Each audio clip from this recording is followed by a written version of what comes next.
Je to až neuveriteľné, že už naozaj prešiel rok od transplantácie vlasov. Musím sa osobne priznať, že by som naozaj nečakal, že táto téma transplantácie vlasov bude mať takú odozvu, hlavne nie na Slovensku. Písalo mi extrémne množstvo ľudí, prevažne 95% asi mužov, poprípade niektoré manželky, ktorí chceli svojich mužov opäť vidieť vlasatých.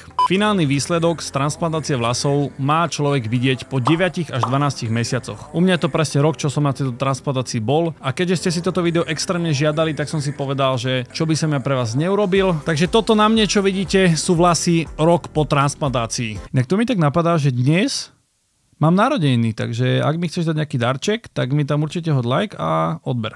Ja osobne som s výsledkom extrémne spokojný, až nadmieru spokojný, aj keď som sa stretol s novými ľuďmi, ktorí nevedeli, že túto transplantáciu mám, a povedal som im, že mám teda vlastne spravené vlasy, tak úplne som tak periférne videl, jak non-stop mi pozrie na tie vlasy, že kurník, že kde to je do keľu, jak to má, čo to je? Ten výsledok sa za mňa podaril naozaj na 300%. Ja som sa možno trošku obával, že ako to finálne bude vyzerať, či nebude vidno nejaký rozdiel medzi tými vlasmi, ktoré mi tam dali, a medzi tými, ktoré som tam už mal. Je vo finále pravda, že ja som bol väčší blondiak a tie vlasy, ktoré mám tu, sú naozaj že tmavšie. Samozrejme o tie vlasy som sa aj staral, aj teraz vlastne mám na tých vlasoch pomádu. Už teda si to môžem dovoliť a konečne mám vlasy, o ktoré sa môžem starať. Ale keď som sa pýtal aj rodiny a kamarátov, tak naozaj je vidno, že tieto vrchné vlasy mi v podstate stmavli.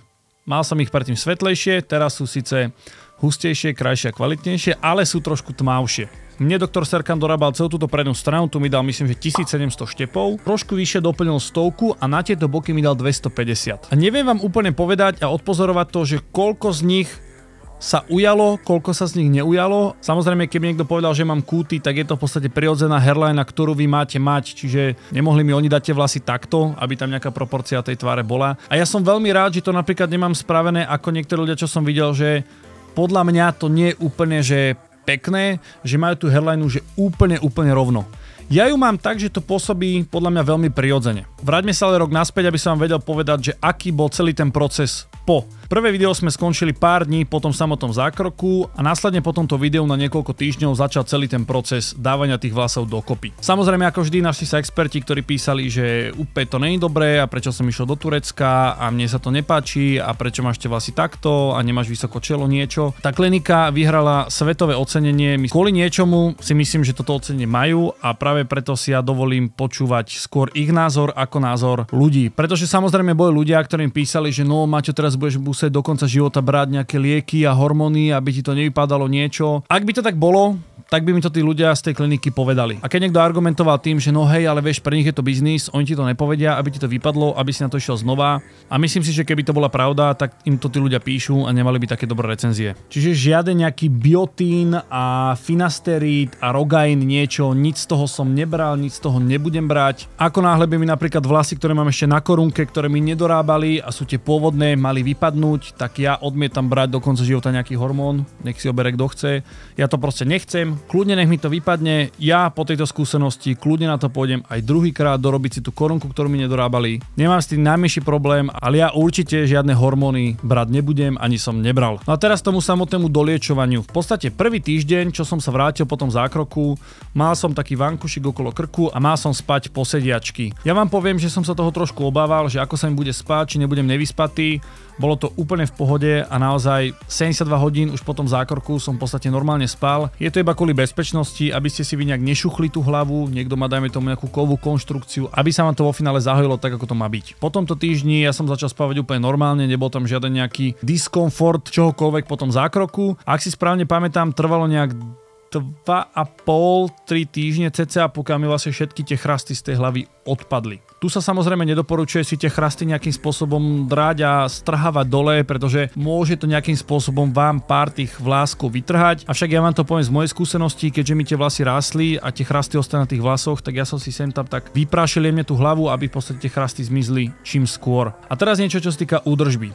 Ja som si u nich kúpil tento balíček od MD Bio Plus. Toto mi doporučili, že majú oni otestované a keďže som dylinou, tak som toto mohol natočiť skôr, ako som 90% z tohto vymíňal. Ja som mal tento šampón, ktorý som si vždycky dal na ruky, jemne som si ich takto napenil a prikladal som si ich na tie vlasy. To znamená, že prvé týždne nebolo žiadne šúchanie alebo niečo, máte vy tú kožu citlivejšiu, aby sa vám to teda dobre zahojilo, tak nemôžete s tým nejakým spôsobom extra to drať, hej, lebo by to bol jak šmirgel. Nechal som ho minútku a pol, dve pôsobiť a mohol som si tento šampón zmyť. Nerobil som to tak, že som zobral tú hadicu a nejakým tlakom som si tú hlavu zmýval. Reálne som si nalial pohár vody a v podstate iba som si tak jemne nalieval tú vodu, nech mi to vlastne pekne zmije. Na sušenie vlasov som nepoužíval fén, jednak som ešte vlasy úplne že nemal, ale nepoužíval som ani uterák, že by som si nejak extra šúchal tým uterákom po tej hlave. Jemne som si ten uterák poprikladal a nechal som to uschnúť. Následne na to som používal takéto vlasové sérum, ktoré som si jednoducho zobral a na tie vlasy mohol som si takto streknúť. Strekol som si,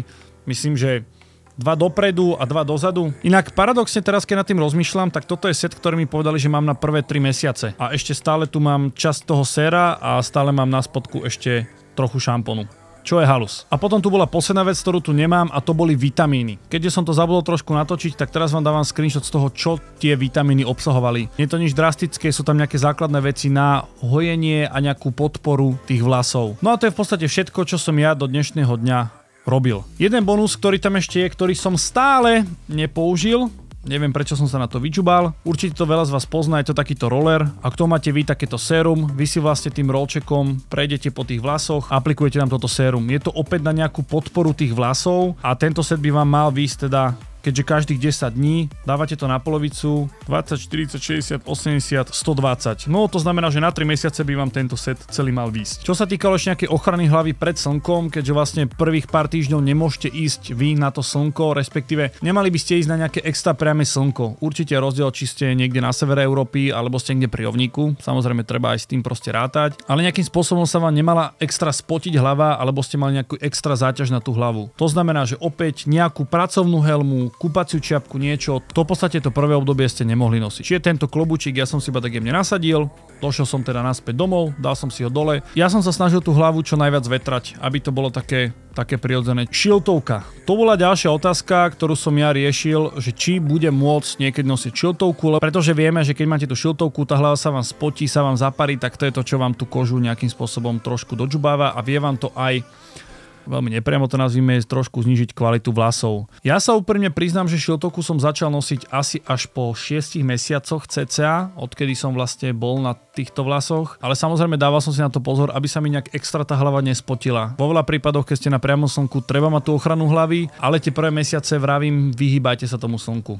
To je moja dobrá rada. Po tom prvom období, kedy sa zbavíte všetkých chrást, vám začnú rásť vlasy, ktoré vám reálne písali, že po mesiaci vypadnú. Mne myslím, že vypadli asi po mesiaci a pol, 2. To znamená, že ja som moje vlasy mal, ale tu ešte, ak som mal kúty, som mal také trojuholníky, kde bolo vidno, že tie vlasy mám dorobené, ale sú tam ešte veľmi riedke. No a po tých 3 mesiacoch už začali tie vlasy rásť.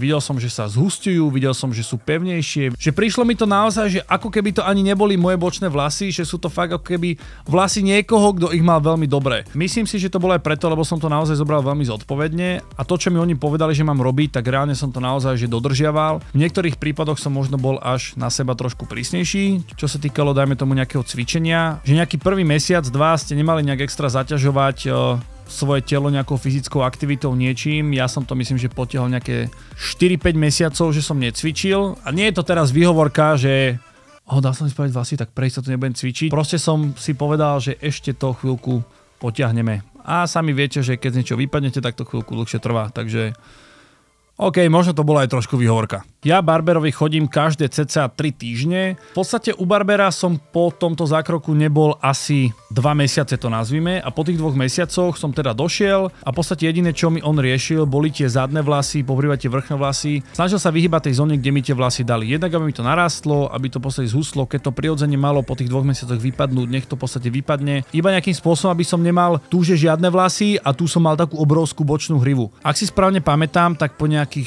6-7 mesiacoch mesiacoch reálne mi prvýkrát barber skrátil už aj ten vrch. Pretože po pol roku starostlivosti a s nejakou výživou na tie vlasy začali oni tak rýchlo rásť, že ja keď ich mám trošku dlhšie, tak mne sa začínajú kučeravieť a to úplne som nechcel. Ja som to osobne riešil aj s barberom, že aká je kvalita tých vlasov, či to dobre spravili takto a záňho povedal, že to naozaj 100% robota, že nie je vôbec vidno, že ich mám spravené, sú dostatočne husté na tých miestach, kde mi to oni akéby doplňali. Avšak povedal mi jednu veľmi zaujímavú informáciu, ktorú som si až vôbec neuvedomil, keďže oni mi tú korunku nedorábali, pretože mi povedali, že mám tam ešte dostatok veľa svojich vlasov a tým, že by mi tam oni dávali ďalšie, tak mohli by tie pôvodné poškodiť. A to v podstate nechceli. Tak mi on povedal takú zaujímavú informáciu, že ja tu vlasy na korunke mám, len tým, že tento predok mám naozaj teraz hustý, keďže mám tie vlasy dlhé a si ich keby češem do boku a dozadu, tak môže mi pripadať, že tieto vlasy vzadu mám riedke. A ja som bol taký, že do keľu, že nemali mi to ešte rovno spraviť, ale on mi povedal, že nemám sa toho naozaj báť, pretože ja tam vlasy mám, iba keďže sú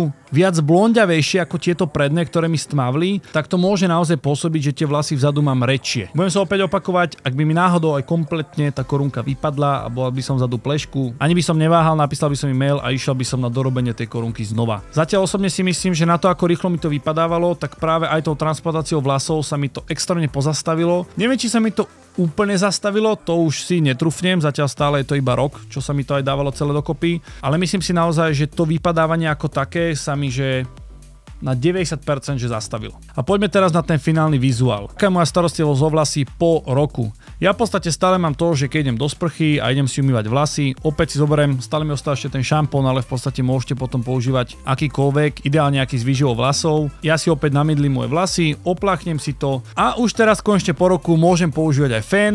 A taký malý fun fact, Peťo mi na narodeniny po transplantácii vlasov kúpil hrebeň. Takže oficiálne mám môj prvý hrebeň v živote, ktorý používam každý jeden deň. Teraz potom umytie vlasov normálne zoberiem uterák, jemne si tie vlasy vysuším a zoberiem fén. Mne sa ľúbi, keď mi tie vlasy idú tak jemne dozadu a do jednej strany, čiže ja si tým fénom tie vlasy tak upravím, aby už smerovali do tej polohy. Jemne hrebeňom si to vždycky dávam dokopy a následne na to, aby mi tie vlasy ostali, zoberiem pomadu, ktorú mi môj barber teda odporučil a za mňa voní brutálne. Je to poviem lepšie ako lak, aspoň neviem, mne sa s tým robí lepšie. Rozotriem si v rukách a už si iba jemne takto prehrabnem vlasy, aby mi nejakým spôsobom ostali takejto krásnej začesanej ofine. No a to je v podstate aj všetko, čo ja s tými vlasmi robím. To znamená, že už neberem ani žiadne vitamíny, už nepoužívam ani to sérum, jediné čo vlastne mám ten šampón, ktorý mi ešte od nich ostal, tak som povedal, že ho domíňam. Samozrejme budem im ešte písať, že toto je môj výsledok po roku, mám sa ešte na niečo zamerať, alebo mám sa nejak inak špeci o to starať.